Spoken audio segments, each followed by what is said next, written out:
A lot of people have different ideas on what constitutes accountability.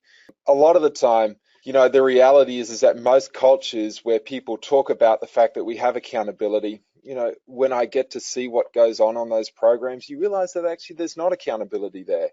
And so I think that we have to define that definition. Now, I just look at it this way. In my perspective, accountability is all of these things here. And no doubt you'll have your own respective definition of this.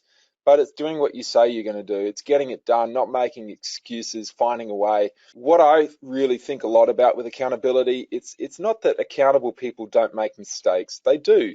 They make almost as many mistakes as other people do, but it's just that they find their own ways to fix them. And so when an athlete makes a mistake, either at practice or in a game, they stick with it and they find a way to actually rectify that error. They perform to your agreed standards, some way, any way they can. They get the job done regardless of external circumstances that at a surface level may be perceived to be preventing them from getting the job done. So accountability can't happen unless we have a really clear idea about exactly what our role is. And so I'm going to look at some strategies now. If I think about it, the environment overall, and this is what I'd like you to think about with your programs. So if you take a snapshot of this slide, we've been running some coaches clubs where we've gone into a lot more depth on what accountability is and culture and these type of topics. And one of the activities that we set for all the coaches was, once we've defined, like we just did, the simple definition of accountability, we're having coaches to actually start to audit their program, because we need to see that the environment that we create is going to output a certain number of behaviors.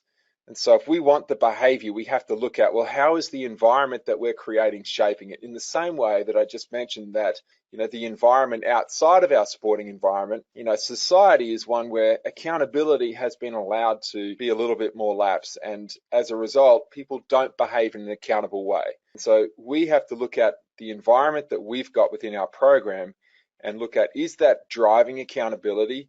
Is it actually enabling it to happen? Or have we disabled accountability? And so when we look at the environment, these are some of the key factors that when I look at programs that are really successful, these are some of the factors that they have in common in terms of what they've got in their environment. Number one, they have effective role models. And the number one role model, as you probably have guessed, is you as a coach. And even with some discussions lately with coaches around, once they've actually audited their program, when they looked at the role model piece, not every coach turns up on time to meetings. Not every coach has prepared a program effectively for the day. Not every coach is as organized as what they should be. And there are a lot of coaches that are, but a lot of coaches recognize that, wow, when I look at myself, I'm not modeling accountability to the standard that perhaps I need to. And as a result of that, they've started thinking, well, maybe I need to start making some changes. And so I know a lot of you do a great job with your coaching, and I'm a coach too, and we've got a lot going on, and the role is significant, and there are many aspects to it. But whenever we're looking at making some improvements to our program, we simply have to look at making improvements to ourselves first.